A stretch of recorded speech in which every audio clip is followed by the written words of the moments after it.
नमस्कार बंधुरा एसएस दास किचेने आपनादेर सकलके स्वागतम। आशा करी आपनाराओ भालो आछेन। आपनादेर आशीर्वादे आमिओ भालो आछि। आज निये चले एसेछि नतुन एकटा भिडियो। बंधुरा आजके कोनो रान्नार रेसिपि नेই। आज निये एसेछि ताल थेके कि करे खूब कम समयेर मध्य तालेर पाल्प बा तालेर काइटा बार करे नेওয়া যাবে সেই রেসিপিটাই आज आमी निये एसेछि। तालेर पाल्प बा तालेर काई आमी की करे बार करी सेटाई आपनादेर साथे आज शेयर करब। निये निচ্ছি একটা ताल, देखुन कुचकुचे कालो একটা ताल निये निয়েছি।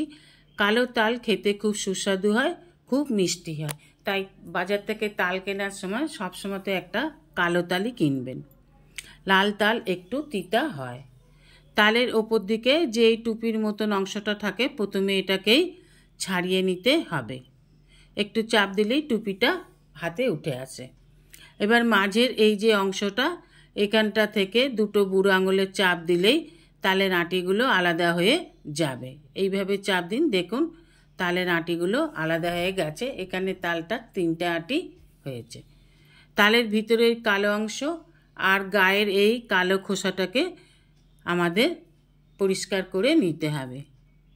প্রথমে তালের তিনটে আঁটিকে আমি आलादा करे निलाम। एकटी पात्रेर मध्य तालेर तीनटे आँटिके रेखे दिते हबे। एइभावे रेखे दिलाम, तीनटे आँटी होयेछे। एबार एकटा पात्र निये नेब, तार मध्य निये नेब एकटा आँटी और एई गायेर खोसागुलोके देखुन हालका हाथे एकटू टानलेई अनायासे उठे आसबे, कोनो परिश्रम करते हबे ना। देखुन खूब ताड़ाताड़ी एकटा आँटिर खोसाटा छाड़िये नेওয়া गेल। देखुन हालका चाप दिन ताहलेই খোসাটা বেরিয়ে আসবে। এবার সামনের দিকেও যে কালো কালো আছে অংশগুলো ওগুলো বাদ দিয়ে দিতে হবে, না তো পাল্প বার করার সময় ওগুলো তালের পাল্পটা কালো হবে। এই জন্য তালের আঁটিগুলো থেকে খুব ভালোভাবে পরিষ্কার করে বার করে দিতে হবে তালের খোসা আর কালো সুতোর মতন অংশগুলোকে। এবার নিয়ে নেব একটা বড় পাত্র, তার মধ্যে দিয়ে দেব একটু জল।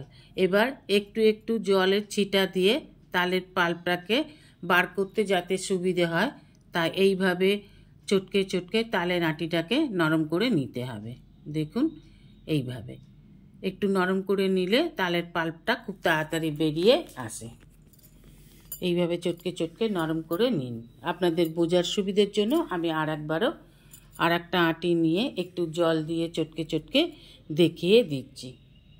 নরম হলে আঁটিগুলো থেকে পাল্পটা বার করতে খুব সুবিধা হয়। এখানে বলে রাখি, যেসব বন্ধুরা আমার চ্যানেলটিকে সাবস্ক্রাইব করে আমার পরিবারের সদস্য হয়েছেন তাদের অসংখ্য অসংখ্য ধন্যবাদ। যারা এখনও আমার চ্যানেলটিকে সাবস্ক্রাইব করে আমার পরিবারের সদস্য হননি, আমার চ্যানেলের আজই নতুন দর্শক, তাদের কাছে অনুরোধ রইল আমার চ্যানেলটিকে সাবস্ক্রাইব করে আমার পরিবারের সদস্য হবার জন্য। দেখুন তালের আঁটিটাকে চটকে নিয়েছি। এবার এই রকম একটা থালা ফুটো ফুটো নিয়ে নিতে হবে বা ঝাঁঝরি। এবার এইটার মধ্যে এইভাবে ঘষে ঘষে তালের পাল্পটাকে বার করে নিতে হবে। এইভাবে তালের পাল্পটাকে বার করলে তালের এই যে সরু সরু সুতোর মতন আছে এগুলো কিন্তু পাল্পের সাথে নিচে যাবে না। তাতে কি হবে, আলাদা করে আর আমাদের ছেঁকে নিতে হবে না। এটা সম্পূর্ণই শুধু পাল্পটাই পাবো। দেখুন পাল্পটাই পড়েছে, কোনো সুতোর মতন অংশগুলো পড়েনি। আঁটির যে সুতোর মতন আছে সেগুলো কিন্তু পড়েনি। দেখুন একদম শুধু তালের পাল্পটা। এইভাবেই আমি তিনটে আঁটি থেকে তালের পাল্পটা বার করে নিলাম। এবার এটাকে নারকেল চিনি দিয়ে জাল দিয়ে রেখে দিতে পারেন, যখন আপনার কিছু করার ইচ্ছা হবে তখন বানাবেন। এবার আমি এই তালের পাল্পটা থেকে বানালাম তালের মোদক। তালের মোদক রেসিপিটা আমি প্রথম ইউটিউব চ্যানেলে শেয়ার করেছি, অনুরোধ রইল রেসিপিটা দেখে নেওয়ার জন্য। আর বানিয়েছি তেল ছাড়া তালের বড়া আর বানালাম তাল দিয়ে তালের পাকন পিঠা।